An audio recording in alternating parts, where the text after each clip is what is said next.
Good afternoon. I'm very sorry for being late. I was stuck up in some emergency and so my live started late. I hope you can all excuse me for that. I'm very sorry if I kept someone waiting because the time was actually 4:30 and now it's 4:45. I'm extremely sorry. Please bear with me. So आज का हमारा जो topic है it is myths about IVF. मैं एक IVF specialist हूँ, मोगा में practice करती हूँ और रेगुलरली जो इनफर्टिलिटी के पेशेंट्स मेरे साथ मेरे को कंसल्ट करने आते हैं एंड व्हेन जब मैं उनको IVF के बारे में सजेस्ट करती हूँ या पहले से उनको किसी और ने सजेस्ट किया होता है, I can see the expression on their faces because for them word IVF is like something very difficult has been declared on them कि आपको तो एक बहुत difficult ट्रीटमेंट करवाने की ज़रूरत है क्योंकि प्रॉब्लम बहुत बड़ी है या IVF का नाम सुन के बहुत सारे सवाल उनके चेहरे पे साफ दिखाई देने लगते हैं. तो वो एक्सप्रेशन देखकर जब मैं पेशेंट्स के साथ डिस्कस करती हूँ तो मैंने ये ऑब्जर्व किया कि almost everybody has some fixed notions about this, about IVF. So that is why I thought that today in my video I'll clear all those myths which people have regarding IVF. सबसे पहला myth, IVF एक बहुत painful procedure है. ये सिर्फ और सिर्फ एक myth है. ऐसा कुछ भी नहीं होता. IVF कोई बहुत कॉम्प्लिकेटेड सर्जरी या कोई इस तरह का प्रोसीजर नहीं है जिसमें कि पेन इन्वॉल्व है. It is just a help infertile couple और अ पर्सन और a couple who is not able to conceive is seeking and is taking which is just helping them to conceive. इसमें painful कुछ भी नहीं होता, ना ही इसमें हॉस्पिटल में एडमिट रहने की ज़रूरत होती है. It is an OPD procedure. It is an OPD treatment which can be carried out on a day care basis. Like patient आता है, अपनी मेडिकेशन लगवाता है और फर्दर कुछ डेज की मेडिकेशन जो कि इंजेक्शंस के फॉर्म में होती है. बट आजकल जो हमारे वो इंजेक्शंस हैं, जो गोनाडोट्रोपिन्स हैं जो कि दिए जाते हैं IVF साइकिल के दौरान फीमेल की ओवरीज को स्टिमुलेट करने के लिए, ज़्यादा एग्स बनाने के लिए, वो इतनी अच्छी क्वालिटी के और इतना अच्छा डिलीवरी सिस्टम डेवलप हो गया है कि हमारी फार्मास्यूटिकल कंपनीज इतनी अच्छी ड्रग डिलीवरी सिस्टम्स लेके आए हैं कि वो जो इंजेक्शंस हैं वो नाम के इंजेक्शंस हैं but they are very easy to administer and almost painless. They are just like ऐसे एक पेन की तरह एक चीज होती है जिसकी नीडल इतनी बारीक होती है कि आपको बहुत ध्यान से देखना पड़ता है कि नीडल है भी. और स्किन के अंदर ही उनको प्रिक करके पेशेंट खुद सेल्फ एडमिनिस्टर कर सकता है. करना प्रिक पड़ता है but they are literally painless injections. Hardly ऐसी पेन होती है जो पेशेंट को डिस्कम्फर्ट दे या हर वक्त पेशेंट पेन में रहे उन इंजेक्शंस की वजह से या उन प्रिक्स की वजह से. ऐसा नहीं है. इट इज़ समथिंग लाइक जैसे डायबिटिक पेशेंट्स हर रोज़ इंसुलिन की प्रिक लेते हैं, बस वैसा ही होता है. तो ये प्रिक्स हैं, ये इंजेक्शंस हैं, ये going back to our conversation. So अभी तक जब तक पेशेंट को दवाई चल रही है पेनफुल कुछ भी नहीं होता. उसके बाद एक छोटा सा प्रोसीजर इन्वॉल्व होता है जिसे कि एग रिट्रीवल कहते हैं. वो प्रोसीजर 15 से 20 मिनट का होता है और उसको अंडर एनेस्थीसिया किया जाता है. तो उसमें भी पेशेंट को कोई पेन नहीं फील होता. हाँ, जब फीमेल की ओवरीज स्टिमुलेटेड होती हैं, उसमें 10 से 12 अंडे बने हुए होते हैं तो ओवरीज बल्की हो जाती हैं जिसकी वजह से माइल्ड सा डिस्कम्फर्ट आप कह सकते हो लोअर एब्डोमेन में फीमेल को फील हो सकता है. हैवीनेस या डिस्कम्फर्ट या बहुत जर्क्स आने पे या बहुत तेज तेज मूवमेंट पे उसको हल्की फुल्की डिस्कम्फर्ट हो सकती है लोअर एब्डोमेन में कुछ दिन के लिए। वो भी उनके साथ होता है जिनकी ओवरीज बहुत बल्की हो जाती हैं या बहुत ज्यादा नंबर ऑफ एग्स जिनकी ओवरी में डेवलप हो जाते हैं। एग रिट्रीवल भी पेनलेस प्रोसीजर है, अंडर एनेस्थीसिया होता है। उसके बाद embryo transfer. Embryo transfer is such a gentle procedure कि उसको तो किया ही ऐसे जाता है कि पेशेंट को पता भी नहीं चलना चाहिए कि उसको कहीं किसी ने टच किया है या कहीं कोई उसकी बॉडी में हरकत हुई है। It has to be done very very gently, तो पेन का तो सवाल ही नहीं है। पेशेंट आता है, एम्ब्रियो ट्रांसफर करवा के 2 घंटे में घर चला जाता है। No anaesthesia, no pain, a very gentle procedure. So इस बात को तो दिमाग से बिल्कुल ही निकाल दें कि आईवीएफ एक पेनफुल प्रोसीजर है। दूसरी बात जो होती है कि आईवीएफ एम्ब्रियो ट्रांसफर के बाद बेड रेस्ट। लोग ये समझते हैं कि अगर आईवीएफ करवाया है तो 9 महीने हमें बेड से नहीं उठना है। वो प्रेगनेंसी एक बहुत ही डिफरेंट प्रेगनेंसी है। आम प्रेग्नेंट फीमेल्स की जैसे आप अपनी लाइफ नहीं लीड कर सकते, आपको हर टाइम बेड पे लेटे रहना है, आप कोई एक्टिविटी नहीं कर सकते। ये भी एक बहुत बड़ा मिथ है, ऐसा कुछ भी नहीं है। आपको एम्ब्रियो ट्रांसफर के बाद बेड रेस्ट का इम्प्लांटेशन और प्रेगनेंसी होने में कोई ज्यादा रोल नहीं है। हाँ, हम ये जरूर कहते हैं कि ट्रैवलिंग अवॉइड करो। वो भी इसलिए नहीं कि वो आपकी प्रेगनेंसी होने में कोई हिंड्रेंस डालेगा या कोई नुकसान करेगा। मेनली वो इसलिए बोला जाता है कि पेशेंट को बहुत सारी मेडिकेशन चल रही होती है, इंजेक्शंस लगे होते हैं, तो कोई उसको प्रॉब्लम आए तो वो ट्रैवलिंग में हो या कहीं हॉस्पिटल या डॉक्टर के कांटेक्ट से दूर हो तो हमें उसकी प्रॉब्लम सॉल्व करने में मुश्किल होगी, इसलिए हम ट्रैवलिंग को अवॉइड करने को कहते हैं। Otherwise the woman can resume normal activity from day 2। आपको बिल्कुल बेड के साथ चिपके रहने की बिल्कुल भी जरूरत नहीं होती, बिकॉज नॉर्मल प्रेगनेंसी में भी क्या होता है कि जो हमारा फर्टिलाइजेशन है, यानी कि एग और स्पर्म मिल के जो एम्ब्रियो बनाते हैं, वो चीज हमारे यहाँ पर ट्यूब में होती है और 3 से 5 दिन के बाद वो एम्ब्रियो यहाँ से रोल होकर हमारी बच्चेदानी में आता है और इम्प्लांट होता है। सो अगर नेचर ने ये मेथड बनाया है कि ट्यूब से रोल होकर बच्चेदानी में आकर वो इम्प्लांट हो जाए, तो आईवीएफ में भी हम लगभग ऐसा ही कुछ करते हैं कि जो स्टेप बॉडी में यहाँ पे हो रहा है वो हम आईवीएफ लैब में करते हैं या होने देते हैं।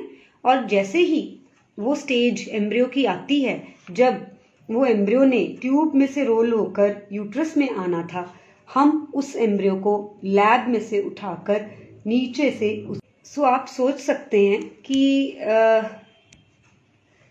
जब यहाँ से रोल होके यहाँ आने में एम्ब्रियो को कभी ऐसा नहीं होता कि वो रोल होता यहाँ से बाहर आ जाए और प्रेगनेंसी ना हो, ऐसा तो कभी भी नहीं होता।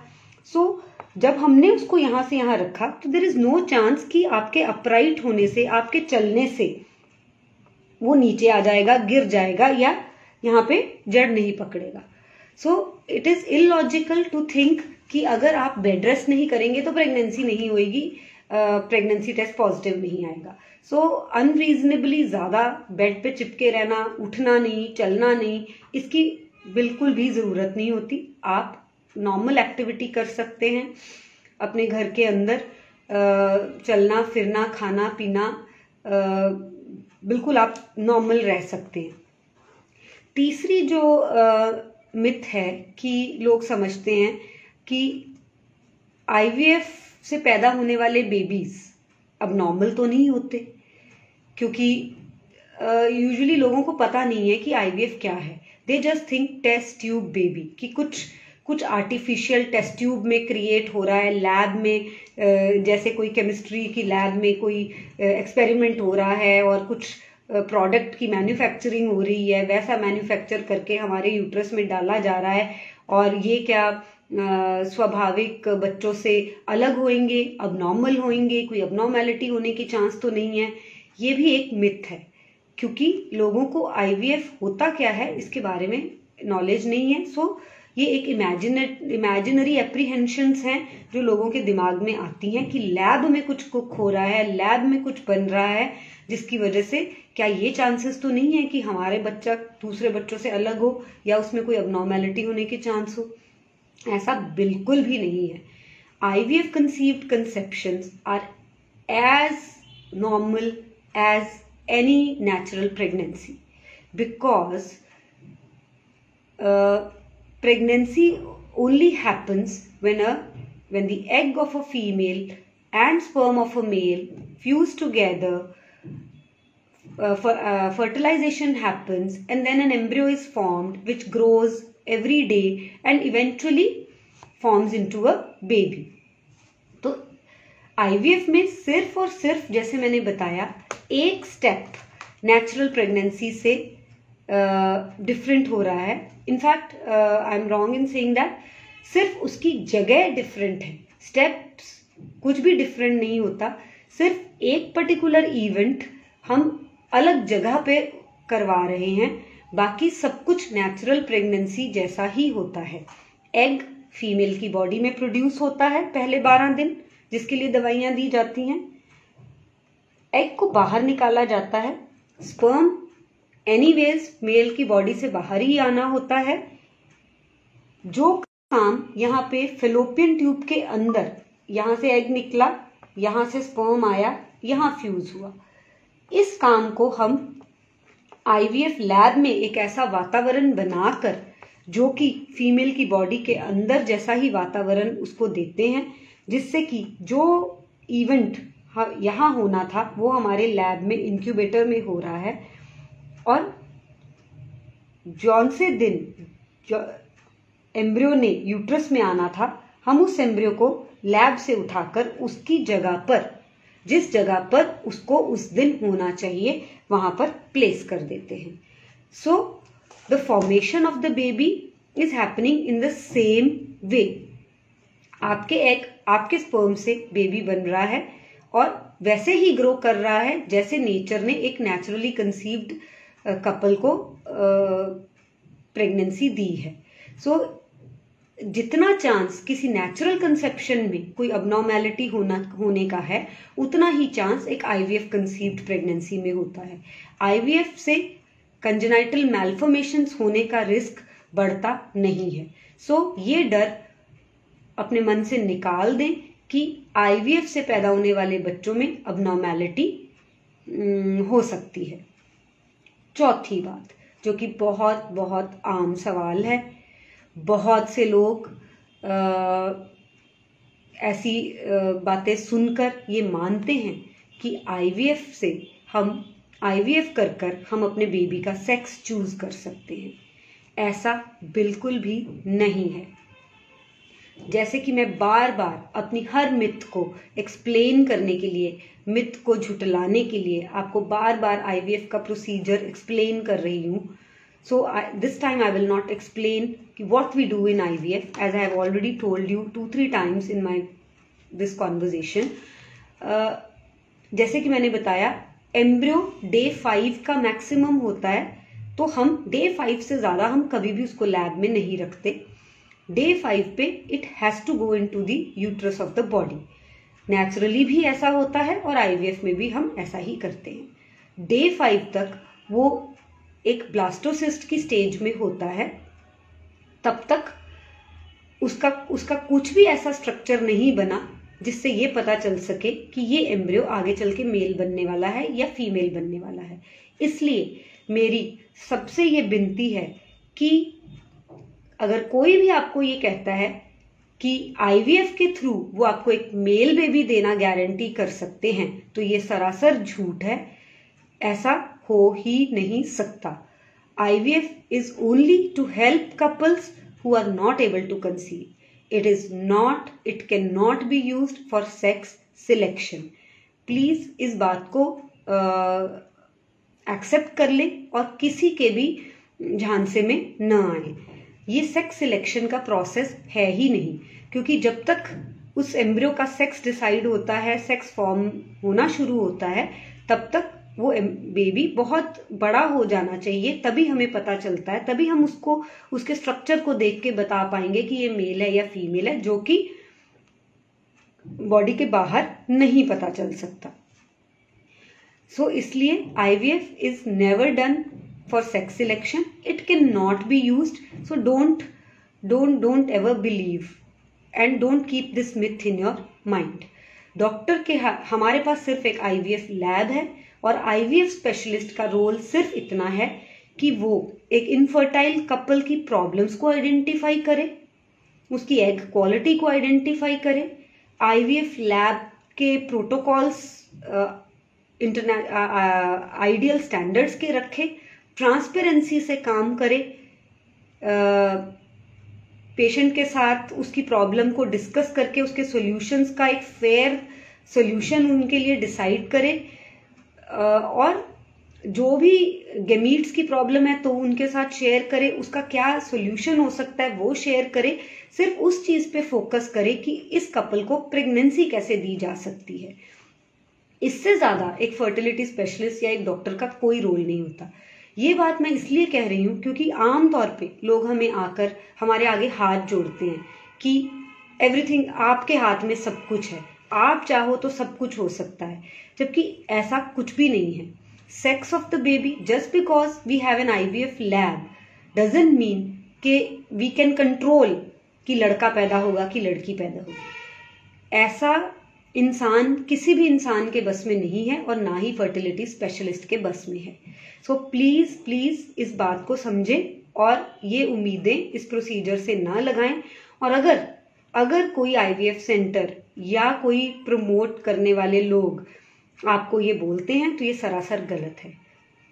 एक अलग टेक्निक होती है PGD, जिसे कहते हैं प्री जेस्टेशनल डायग्नोसिस, जिसमें कि बने हुए एम्ब्रियो का एक सेल निकाला जाता है, उसको जेनेटिक एनालिसिस के लिए भेजा जाता है और ये देखा जाता है कि क्या इस एम्ब्रियो में कोई जेनेटिक डिसऑर्डर तो नहीं है, कोई क्रोमोसोमल डिफेक्ट तो नहीं है, उसके जीन्स कोई अबनॉर्मल जीन्स तो नहीं है उसमें। ये देखने के लिए ये एक अलग टेक्निक की जा सकती है, बट वो IVF नहीं होता, वो IVF के बियॉन्ड। IVF से एम्ब्रियो बना, एम्ब्रियो की बायोप्सी हुई, बायोप्सी से जेनेटिक एनालिसिस हुआ, जिसे बोलते हैं प्री जेस्टेशनल डायग्नोसिस PGD। वो एक अलग टेक्निक है। It is not a part of routine IVF and it is not being done in every IVF lab. So PGD उन केसेस में किया जाता है जिनके बार बार अबनॉर्मल बेबीज हुए हों, बार बार अबॉर्शंस हो रहे हों, कंसीव करके या तो अबनॉर्मल बेबी या कोई जेनेटिक डिफेक्ट्स वाले बच्चों की हिस्ट्री हो, या मल्टीपल अबॉर्शंस या मल्टीपल इम्प्लांटेशन फेलियर्स हो रहे हों, तो हम एम्ब्रियो का जेनेटिक एनालिसिस करते हैं कि कहीं ये बार बार अबॉर्शंस या बार बार इम्प्लांटेशन फेलियर इसलिए तो नहीं हो रहा कि जो एम्ब्रियो है वो जेनेटिकली अबनॉर्मल है। वो एक तरीका है जिसमें जेनेटिक एनालिसिस किया जाता है, पर इंडिया में उस PGD की रिपोर्ट में भी सेक्स की रिपोर्टिंग नहीं की जाती। सो कुल मिलाकर it is impossible to decipher the sex of the baby, sex of the embryo in India. बाहर की कंट्रीज में क्या करते हैं आई हैव नो आइडिया, कि वहां पे PGD में सेक्स डिस्क्लोज किया जाता है या वहां पे भी एक मार्केटिंग स्टंट है। I won't comment on that, but in India I can vouch, क्योंकि हमारे लॉज ऐसा नहीं कहते और ऐसा नहीं होता। IVF में पता चल ही नहीं सकता। PGD में जहां PGD हो रहा है वो लोग सेक्स पे अपनी रिपोर्ट में कोई कमेंट करते नहीं और ना ही देखते हैं। So PGD is only done for genetically abnormal embryos. So ये एक बहुत बड़ा मिथ है लोगों के दिमाग में, जिसको मैं ओपनली इस वीडियो के थ्रू क्लियर करना चाहती थी। उसके अलावा जो एक मिसकंसेप्शन लोगों में होता है कि आईवीएफ, अगर लोगों को पता चल गया कि हमने आईवीएफ करवाया है तो हमारे ऊपर, हमें शक की नज़र से देखा जाएगा, हमारे बच्चे को शक की नज़र से देखा जाएगा और ये माना जाएगा कि ये बच्चा तो हमारा है ही नहीं। या लोगों को ये डर होता है कि डॉक्टर कहीं कोई मिलावट ना कर दें, कोई गेमीट्स की मिलावट ना कर दें, ये बच्चा हमारा ही होगा या नहीं। ये भी अनएजुकेटेड लोगों में, या जिनको who are not literally sane, literally up to date and who have not read about this procedure, ये misconceptions भी होती हैं। तो वो भी मैं क्लियर करना चाहती हूँ कि आईवीएफ में डोनर प्रोग्राम्स होते हैं, बट आईवीएफ पर से doesn't mean a donor gamete or the baby is not of the couple who is undergoing IVF. IVF can be done with donor egg or donor sperm, but not every IVF is being done with donor sperm and donor egg, and not every baby born with IVF is is not genetically the baby of the couple. So IVF को इस नज़र से अपने ऊपर ये pressure ना रखें कि IVF हुआ है तो ये तो बच्चा किसी और का होगा। फर्टिलिटी स्पेशलिस्ट कपल के साथ पूरा डिस्कस करते हैं। अगर फीमेल में एग बनाने की क्षमता है, हस्बैंड के सीमन में, या इवन कि उसकी टेस्टिस में भी हमें कोई स्पर्म मिल सकता है, उनकी गोलियों से भी अगर हम कोई स्पर्म रिट्रीव कर सकते हैं, तो उन्हीं का स्पर्म इस्तेमाल करके प्रेगनेंसी देने की कोशिश की जाती है। और अगर किसी के स्पर्म बनते ही नहीं हैं, गोलियों में भी स्पर्म्स नहीं हैं, या एग बनाने की क्षमता खत्म हो चुकी है एज के according, like women more than 45, more than 50, और प्रीमेच्योर ओवेरियन फेलियर, इस तरह के जो पेशेंट्स हैं जिनकी अंडेदानी में अंडे बनाने की क्षमता ही खत्म हो चुकी है, उन केसेस में हम डोनर एग या donor sperm, whatever the case में भी यूज करते हैं, but only and only after the consent of the patient. Patient को बताया जाता है कि आपकी ये स्थिति है, अब आपको बच्चा अगर लेना है तो आपको बैंक से ART बैंक से हमें एग लेना पड़ेगा, ART बैंक से हमें स्पर्म लेने पड़ेंगे। उनको बताकर अगर उनकी मर्जी होती है तो ही IVF डोनर गेमीट से किया जाता है। सो इसलिए ना तो ये समझें कि हर IVF बेबी एक पराया बच्चा है, और ना ही अगर अपने आसपास अगर आपके किसी ने IVF कराया है तो उनको इस नज़र से देखें, क्योंकि ये सारी मिथ्स हमारे ऊपर, हमारी सोसाइटी में उन कपल्स के ऊपर जो स्ट्राइव कर रहे हैं बच्चा लेने के लिए, बहुत बहुत इमेंस सोशल प्रेशर डालता है। और एक तो already they are dealing with infertility, ऊपर से इस तरह की नज़रें, इस तरह के सवाल जब हमारी सोसाइटी में लोग उनके आगे खड़े करते हैं या उनको इस नज़र से देखते हैं, तो they feel even more pressurised. So जब उनको राइट टाइम पे भी एडवाइस मिलती है तो वो IVF से दूर भागते हैं, सिर्फ इसीलिए क्योंकि उनको इस नज़र से ना देखा जाए। सो मेरा ये इस बात के लिए एजुकेट करने का पर्पस ये है कि हमें ऐसी सोच नहीं रखनी है, चाहे हम खुद पेशेंट हैं, चाहे हम खुद फर्टिलिटी के लिए इनफर्टिलिटी ट्रीटमेंट ले रहे हैं, या चाहे हमारे आसपास कोई ले रहा है, तो उनके लिए भी हमें ऐसा नहीं सोचना है। लास्ट एक बात कि यूजुअली लोग ये सोचते हैं कि IVF तो हमारा लास्ट रिजॉर्ट होना चाहिए। Definitely it has to be the last resort, but what is the definition of last resort? Last resort का पेशेंट के मन में लास्ट रिजॉर्ट की क्या डेफिनेशन है? क्या एज कि भाई जब तक हम 40 इयर्स के नहीं हो जाते, या जब तक मैं 50 इयर्स की नहीं हो जाती, या जब तक मेरे को पीरियड्स बंद नहीं हो जाते, या जब तक हमारी शादी को 20-25 साल नहीं हो जाते, ये लास्ट रिजॉर्ट नहीं है।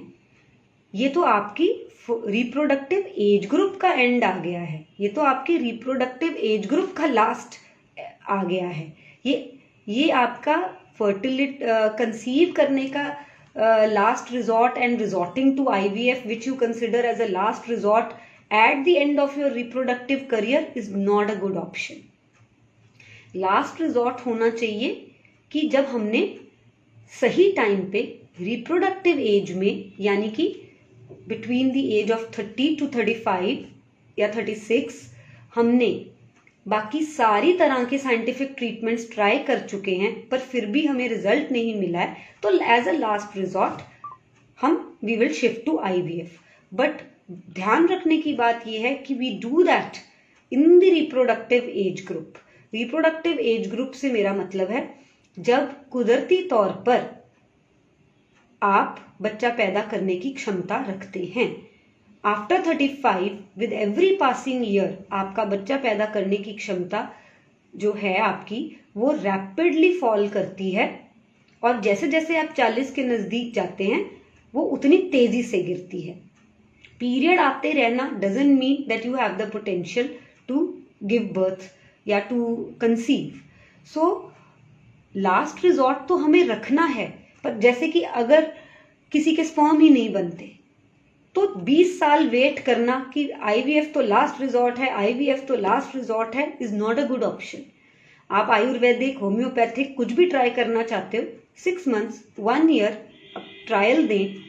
अगर आपको सिर्फ इफ यू आर सेटिस्फाइड कि अब हमने ये ट्रीटमेंट्स भी ट्राई कर लिए हैं, अब कुछ नहीं हो रहा, तो टाइम रहते अपनी वाइफ की राइट एज को देखते हुए, अपनी मैरिड लाइफ की राइट एज को देखते हुए, राइट टाइम को देखते हुए resort to IVF. Because IVF में भी आपको रिजल्ट तभी मिलेगा जब आपकी एग क्वालिटी अच्छी होगी, स्पर्म अच्छा होगा, एज करेक्ट होगी, तभी हम एक कह सकते हैं कि IVF से you can conceive normally and have a normal pregnancy and a normal life above all. Because इतने साल, मैरिज को जितने साल होते जाते हैं हमारी सोसाइटी में वो प्रेशर बिल्ड होता रहता है और वो कपल एक नॉर्मल लाइफ नहीं लीड कर पाता. सो trying even the last resort of treatment at the right time of your age, of your reproductive life, is very important. So अपने लास्ट रिजॉर्ट की डेफिनेशन को डिफाइन कीजिए फर्टिलिटी स्पेशलिस्ट के साथ discuss करके, और इसे ऑप्ट करने में बिल्कुल भी हिचकिचाए ना, क्योंकि this can turn your life completely. I have seen, we see patients every day कि जब तक वो स्ट्रगल कर रहे होते हैं उनके चेहरे, उनकी बॉडी लैंग्वेज, उनके स्ट्रेसेस साफ दिखाई दे रहे होते हैं. Once they conceive, with every passing month of pregnancy, their body language, their confidence levels, their smiles, they completely change, and it is so obvious that their life has completely changed. वो change कैसे आता है?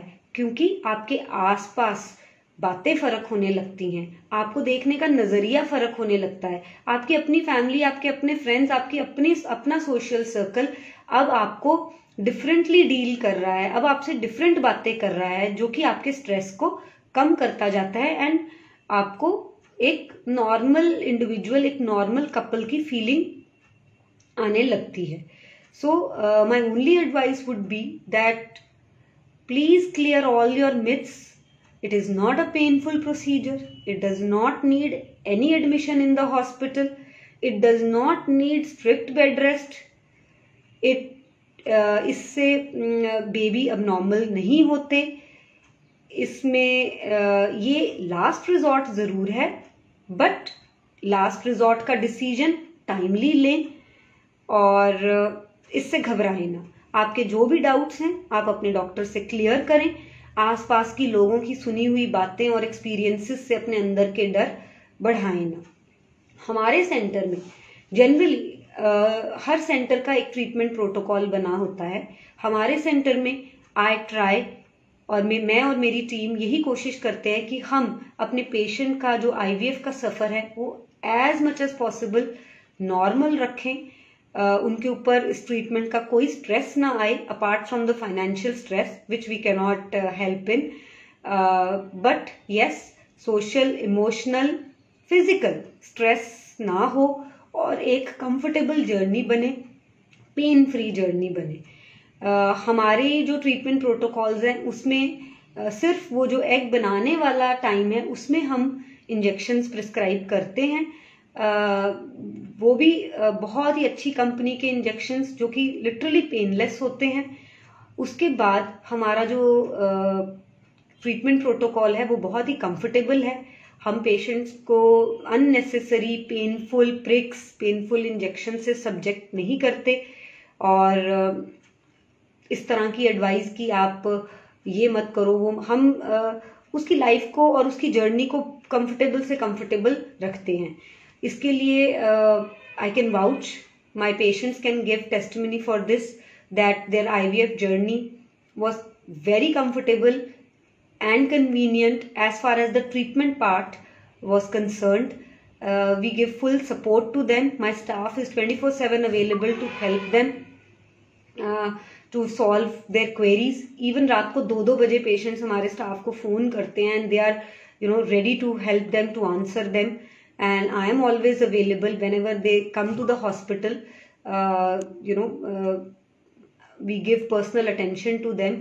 So we are with our patients throughout the journey till they are confident that they have come out of this situation, because we completely understand कि यहाँ तक की उनकी journey, pregnancy होने तक की जर्नी तक उन्होंने कितना स्ट्रेस, कितना डर और बहुत कुछ फेस किया होता है, जिसके लिए हम उनको हर तरह की सपोर्ट देते हैं जब तक कि उनको ये विश्वास नहीं हो जाता कि they are actually out of it.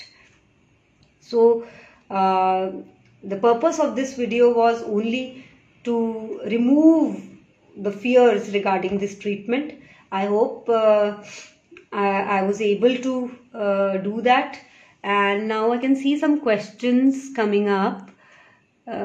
What is the average cost for full IVF procedure?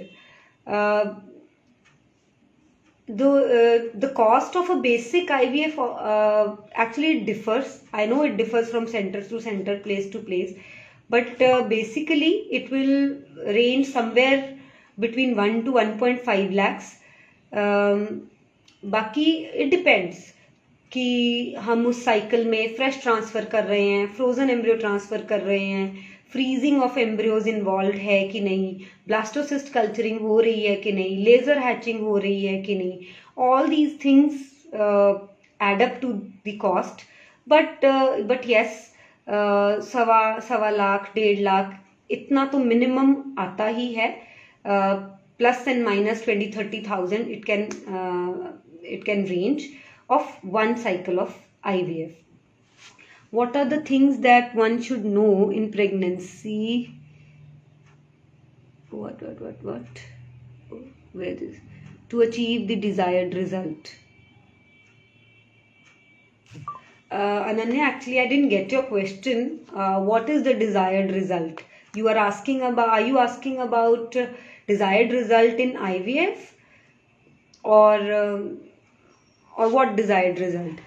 If you are asking about IVF, there is nothing per se which you should know while you are pregnant. The only thing you should know is you have to keep yourself safe, eat healthy, be active, and so that your pregnancy goes uneventful. कोई complication आपकी lifestyle से ज़्यादातर जुड़ा नहीं होता. कोई complication अगर होना है, इट डिपेंड्स. अर्ली प्रेगनेंसी में अलग कारण होते हैं, मिड प्रेगनेंसी में अलग कारण होते हैं. But once you conceive, you have to take the pregnancy stage wise, and it is just like any other pregnancy, any other female who has conceived naturally. How long is the IVF process from start to finish? Usually it takes around 15 to 18 days to finish one cycle of IVF. But then it also depends sometimes what your fertility specialist has planned for you. Sometimes fresh transfer abandon कर दिया जाता है और embryo transfer बाद में किया जाता है. तो but basically stimulation, egg retrieval and formation of embryos, it takes around 15 days. आपका एम्ब्रियो ट्रांसफर सेम साइकिल में हो जाता है तो वो एम्ब्रियो ट्रांसफर भी उसी ड्यूरेशन में खत्म हो जाएगा. अगर एम्ब्रियो ट्रांसफर लेटर ऑन होता है तो वो फिर नेक्स्ट मेंस्ट्रुअल साइकिल में the transfer part is carried over to the next menstrual cycle, but stimulation, retrieval and formation of embryos in the lab वो 15 to 17 डेज में खत्म हो जाता है. What are the things in which cases we need to go for the ICSI?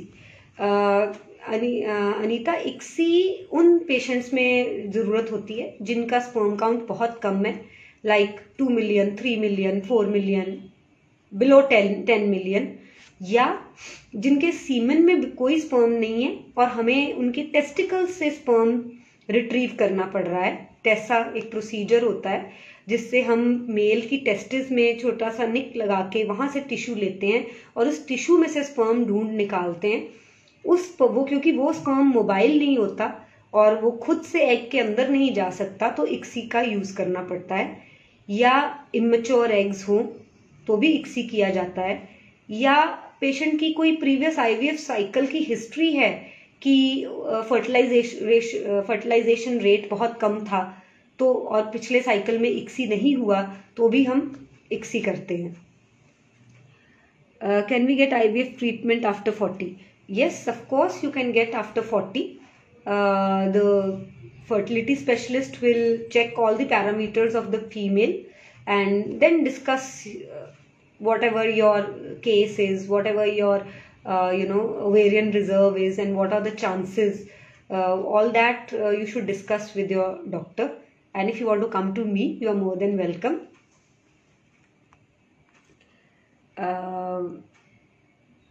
Thank you. I'm happy that some people have found this information very useful, and that was my aim. What is the cost? I have answered. What is the average cost? What are the things? Okay. So I cannot see any new questions. I think I've answered them all. Yeah. तो अगर आप लोगों को मेरे से consultation चाहिए या आप यहाँ आकर अपना IVF साइकिल प्लान करवाना चाहते हैं या IVF के बारे में सोच रहे हैं, तो आप वीडियो में दिए गए नंबर्स उस पर कॉल करके अपने लिए एक अपॉइंटमेंट फिक्स कराए. हम ऑनलाइन कंसल्टेशन भी देते हैं. You pay the consultation fee through GPay, and then my staff will arrange a WhatsApp call with you so that I can discuss in detail about your case, what your reports, and give my advice how the IVF cycle should be planned and what. और अगर आप यहाँ hospital में आके करना चाहते हैं तो मैं हर रोज सुबह 10 से 2 बजे तक OPD में अवेलेबल होती हूँ. और आप हॉस्पिटल के नंबर पे और एक स्पेशल जो हमारा अपॉइंटमेंट के लिए नंबर है जो इस वीडियो में दिखाया जा रहा है उस पे कॉल करके अपॉइंटमेंट ले सकते हैं.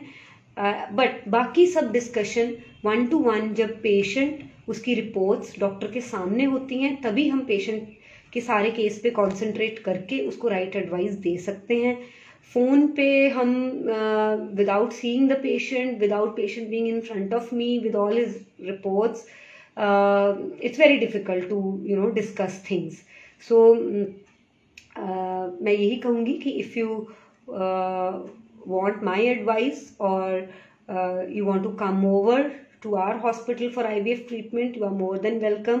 We try to give our best to our patients, and so yes, you can drop in messages. हम लोग आपको एक गूगल फॉर्म सेंड करेंगे जिसमें कुछ डिटेल आपको भरनी होगी, फिर आपको हमारे अपनी रिपोर्ट्स भेजनी होंगी, and then we can arrange a WhatsApp call so that we can talk directly. This is the procedure. अगर आप डिस्टेंस से, दूर से अपना केस डिस्कस करना चाहते हैं और खास जब IVF करने की बारी आई तब आप यहाँ आ सकते हैं. हमारे पास पेशेंट के स्टे की भी फैसिलिटी है, so it's not a problem at all. So I hope मेरा वीडियो जो भी बातें मैंने बोली वो बहुत से लोगों को यूज़फुल होंगी। जो लोग इस वीडियो को देख रहे हैं, इट्स माई रिक्वेस्ट कि आप ये वीडियो ज़्यादा से ज़्यादा शेयर करें, because I am sure it will help many people. There'll be many people around you who are, in this phase and who are struggling with this problem, and they'll find it useful. Thank you very much. Next week we'll come up with a new topic, and yes, till then, anytime you want an appointment with me, please WhatsApp on that number and we'll get back to you. Thank you very much.